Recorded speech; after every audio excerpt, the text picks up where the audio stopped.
You were born in 1968, in Medellín, Colombia. Not the Medellín they show in documentaries, the skyline, the cable cars, the transformation story. The real one. Comuna nororiental, on the eastern hillside where the houses stack on top of each other like teeth, each one built a little higher than the last because the flat land ran out before the people did. Your house? 4 brick walls, no plaster, a zinc roof that turns every rainstorm into a percussion concert, 1 room for sleeping, a kitchen the size of a closet. The view from your window is another house, 1.5 meters away, a permanent shadow between them where the sun never reaches. The smell. Rice cooking, wet concrete, wood smoke from your neighbor Consuela's grill where she fries plantains every morning before 6. You have known that smell since before you could walk. It means home. It means poor. In your neighborhood, those are the same word. Your name is Carlos. Carlos Andrés Botero. Your mother's surname, because your father left when you were 2. Your mother says he went to Bogotá to find work. The neighbors say something different, in whispers, but you hear them by the time you are 5. Your mother, Lucia, is 32 years old in your first clear memories of her. She works at a textile factory in the lower city, up at 5, home at 8, 200 pesos a week. That buys rice, beans, chicken on Sundays when there is enough. It never buys anything else. You have a sister, Clara, 4 years younger. You watch her while your mother works. That is your job from age 7. The eastern comunas of Medellín in 1975 are a different country inside Colombia. The government exists here as 1 police station for 30,000 people and a school with a leaking roof. That is all the government there is. Everything else is neighbors, the church, and the street. The street matters most. The street is information, protection, work, entertainment, and danger. All at once, all the time. You grew up on the street, literally. While your mother worked, you sat on the front steps with Clara and watched the neighborhood move. You watched a lot. You talked very little. That developed early. On the street, the ones who talk too much don't last. You went to school until you were 12. Not because you didn't want to go. You wanted to, especially math. Numbers came easy. Your teacher Rosario said you had a head for it. But at 12, your mother fell at the factory and broke her wrist. 3 months without work. 3 months without money. 3 months without money in the comunas means hunger. You went to minorista market in the lower city, carrying vegetable crates for pesos.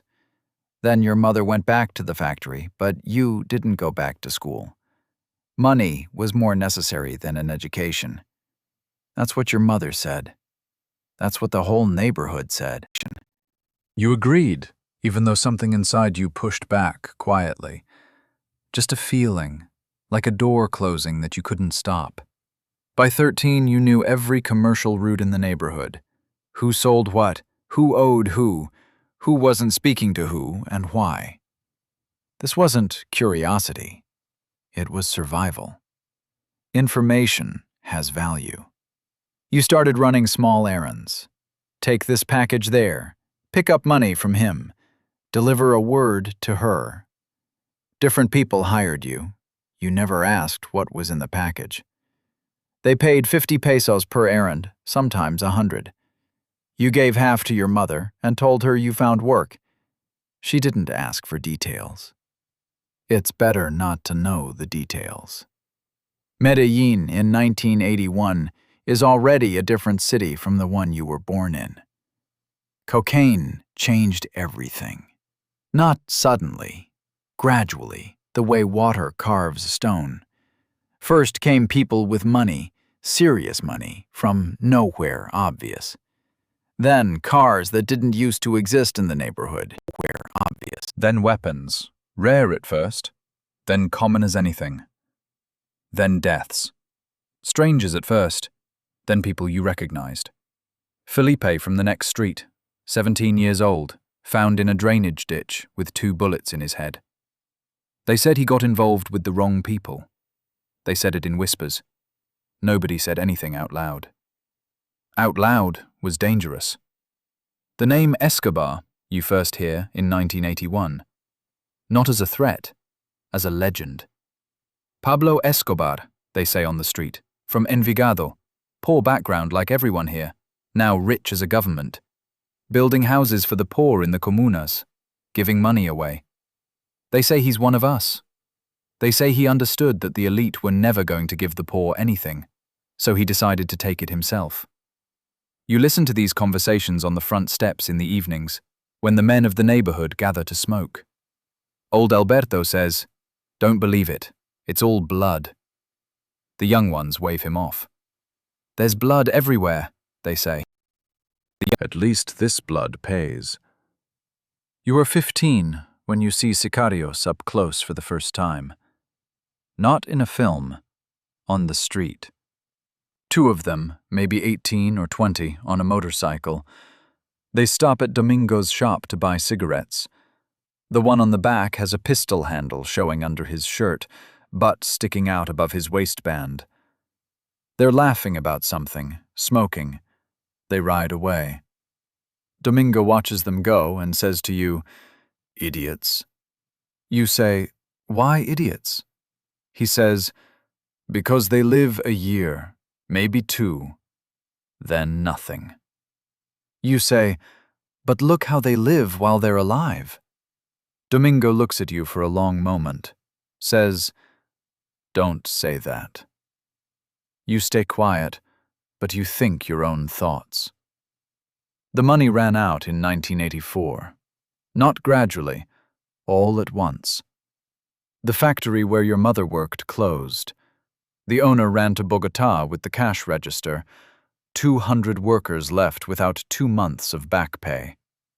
Your mother came home in the middle of the day, which had never happened, sat on the bed, stared at the wall, which had never. You brought her water.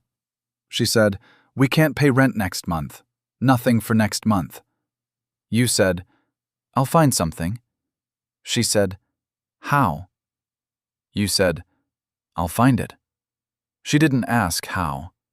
It's better not to know how. Diego appeared that same year. Not by accident.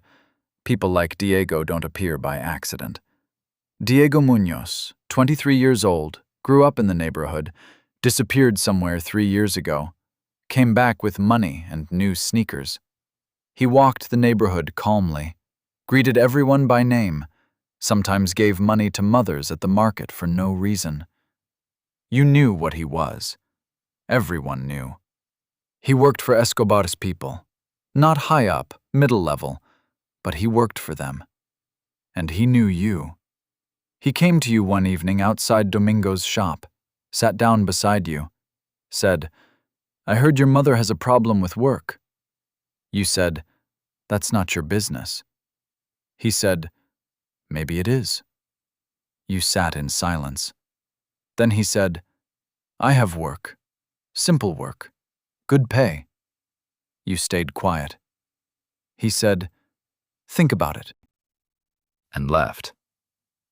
You thought for 3 days. Not because you were hesitating, because you wanted to understand exactly what you were agreeing to. You went to Minorista Market, carried crates, made 200 pesos a day.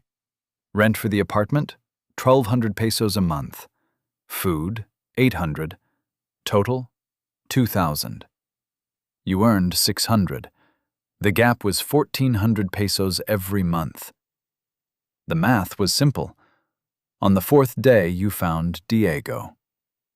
The first job was simple. Diego didn't lie about that. Stand at the corner of Bolivar and Ciprés from 7 in the evening until 1 in the morning. If a police car or strangers appear, whistle a specific way. That's it. They paid 500 pesos per night for this. 2.5 weeks, and the rent was covered. You stood on the corner, watched, whistled when you had to.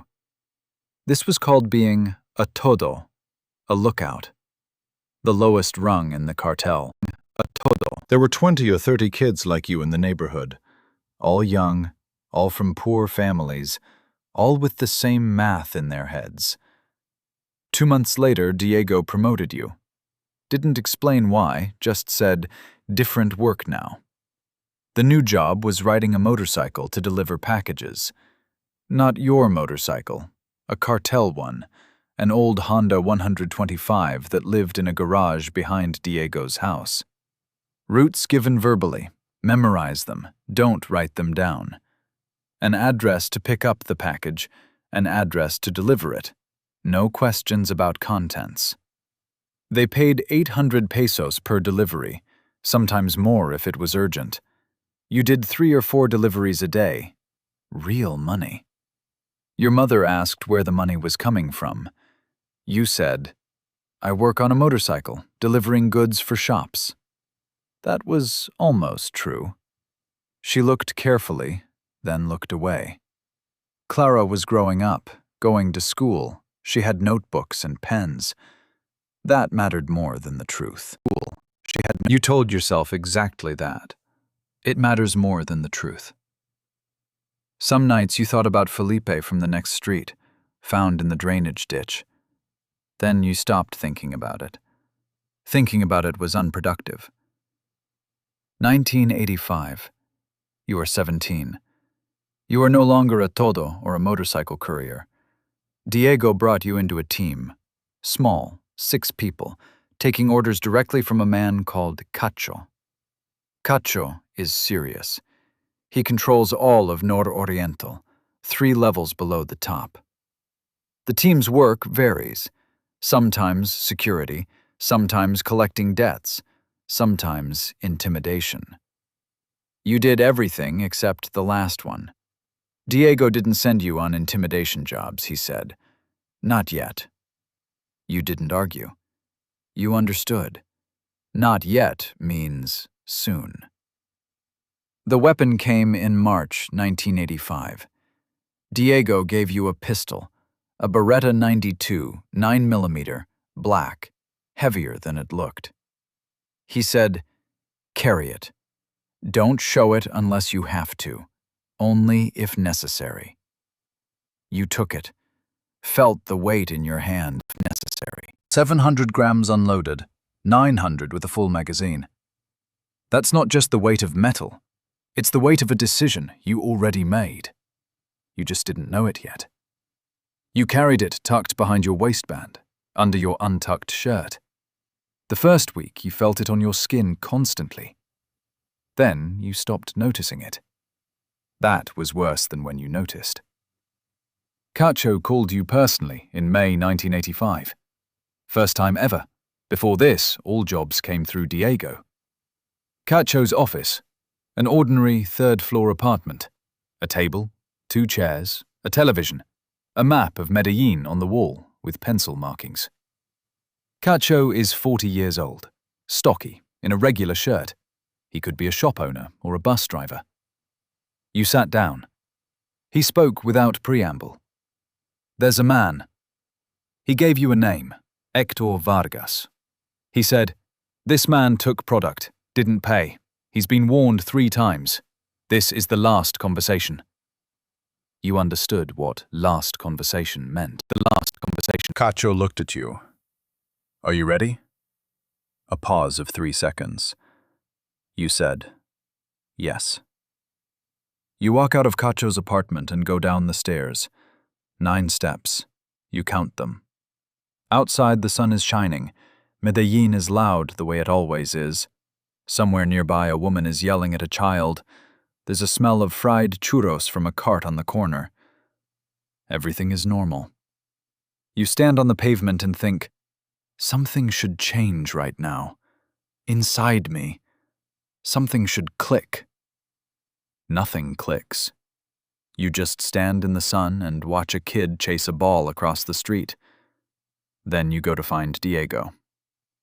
Diego's briefing is short. Héctor Vargas, 42 years old, lives on Calle Las Flores, works at Minorista Market. walks home at 7 in the evening, always takes the same route through Parque Berrio. Always alone, always the same path. Diego says, "You take the motorcycle. I'll drive, you're on the back." When I say, you nod. Diego looks at you carefully. You says, "You're really ready?" You say, "You already asked me that." Diego almost smiles, says, "Good." 7 in the evening, Parque Berrio. Medellín at this hour is warm and orange. People walking home, vendors packing up their carts.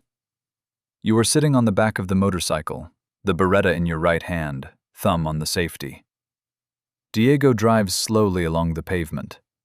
You see Hector Vargas, a short man in a blue shirt, carrying a plastic grocery bag, walking without hurrying. He has a mustache. You notice the mustache. Then you notice he's humming something to himself. Can't hear what, but his lips are moving.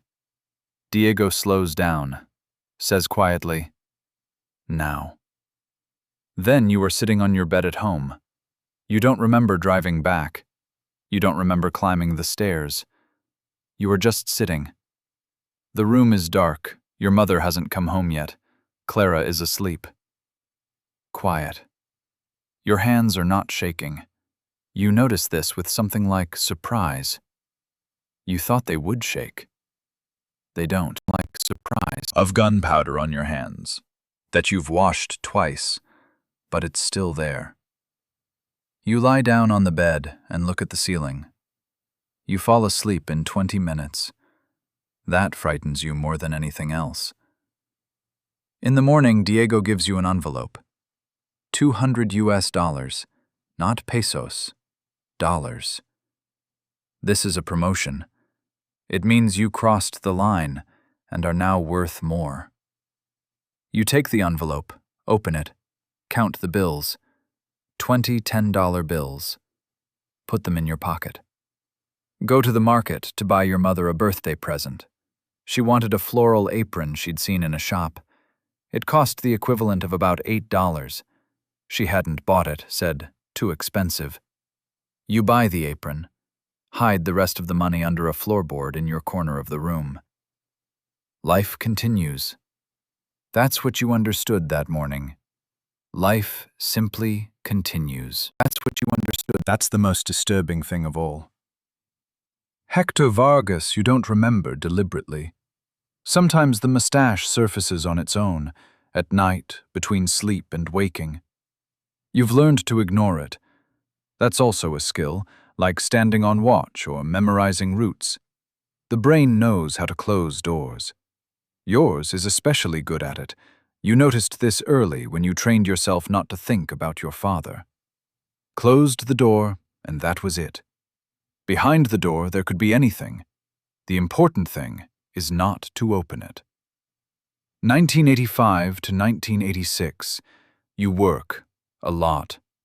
Cacho is satisfied, which means more work, more money. You are a sicario now. That word applies to you, though you never say it out loud. In Diego's team, they call you Numero. The nickname Diego gave you, he says, you always count things. Everything. You calculate everything. You don't object. Worse nicknames exist. Everything. Work increases because Medellín is burning. Escobar has declared war on the Colombian state. They're killing ministers, judges, police officers. The state responds. The cartel responds to the response. The spiral tightens. For you, this means constant employment. Money changed the apartment, not all at once, in small steps. First, they fixed the roof, no more drumming in the rain. Then they bought a refrigerator, real, white, your mother cried when it was delivered. Then a television, color, German brand. Your mother asked where the money came from. You said, I work security at a warehouse, good pay. She watched the television and said nothing. Clara enjoyed the television with genuine happiness. You watched her enjoy it and thought, That's what this is for. Specifically, that's what it's for. It helped you not open the doors. In 1986, you met Maria. You not open the Not romantically. On the street outside Domingo's shop, she was buying bread, dropped her change, you picked up the coins, she thanked you, looked you directly in the eyes without fear. Maria Cecilia Ramirez, 18 years old, lived 3 blocks away, worked at a hair salon. She didn't know who you were. Actually, she knew. Everyone in the neighborhood had a rough sense of who Diego's people were. But she didn't ask. You started meeting. You walked along the Medellín River in the evenings. She talked about ordinary things, clients, hairstyles, her sister who moved to Bogota, how she wanted to open her own salon someday. You listened. It was a different life, parallel, clean. You entered it like stepping into another room. Diego warned you once, don't get attached. You said, to who? He said, you know who. You said, that's my business. He said, when they catch you, it'll be her business too. You said nothing. Diego said, I'm not saying end it. I'm saying remember. You remember. Ended. But you keep seeing Maria. Because there are things you know with your mind and things you know with your body. With your body, you knew. When you're with Maria, you don't have to hold the doors so tight. That was worth the risk. 1987. Medellín isn't just burning now. Medellín is at war. Not metaphorically, literally.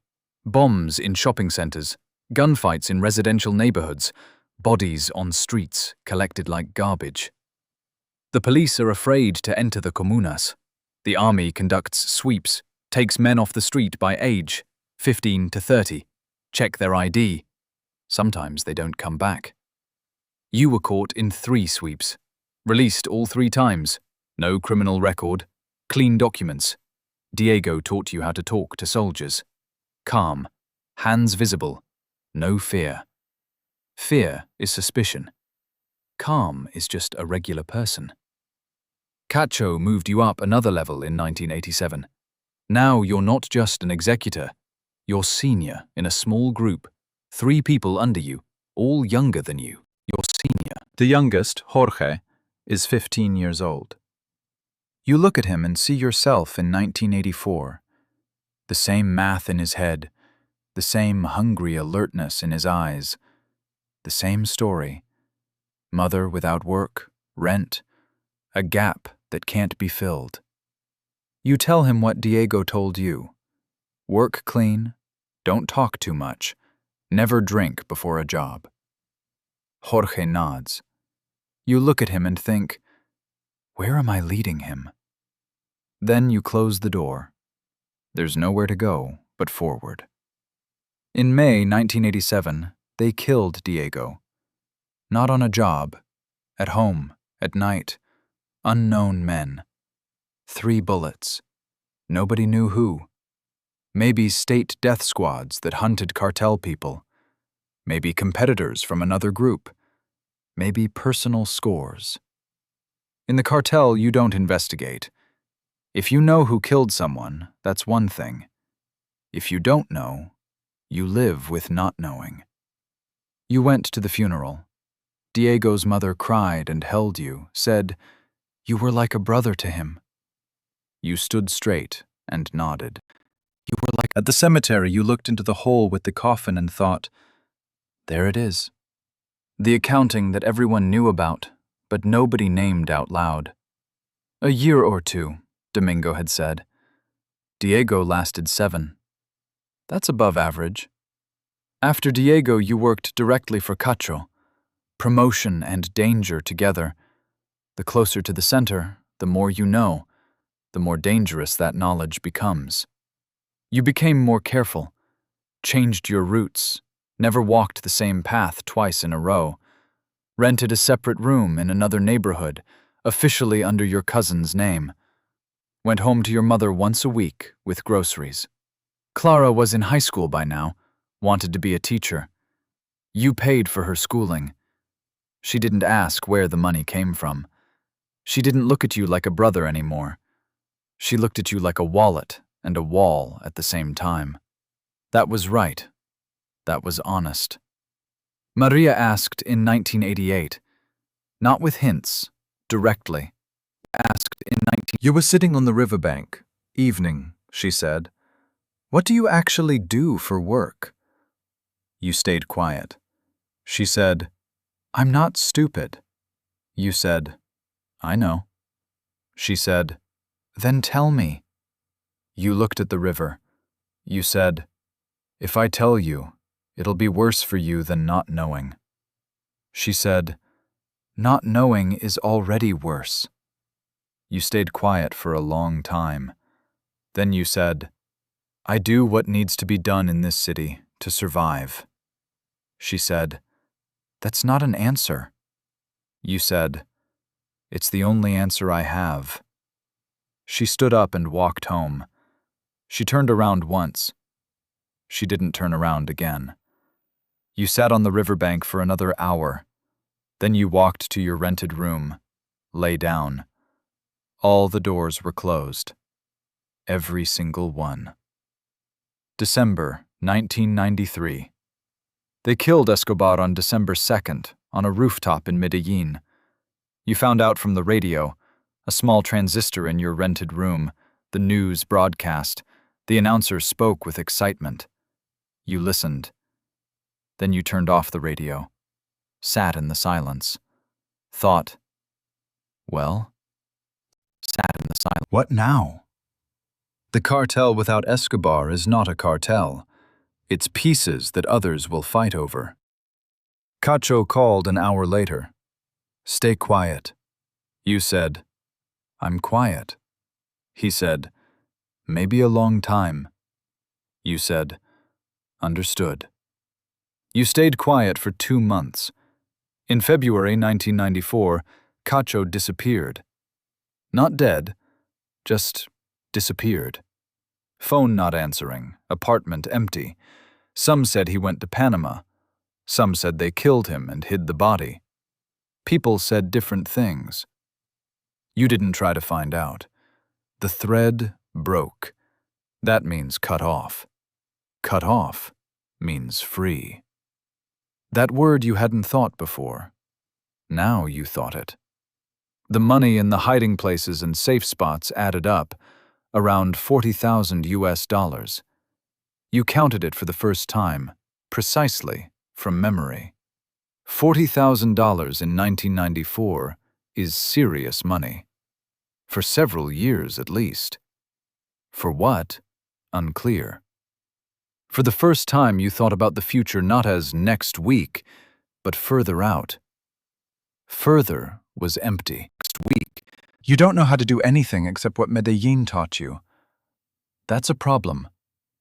You called Clara, asked, you said you wanted to open your own school. She was surprised by the call. They rarely talked on the phone. She said, yes, I do.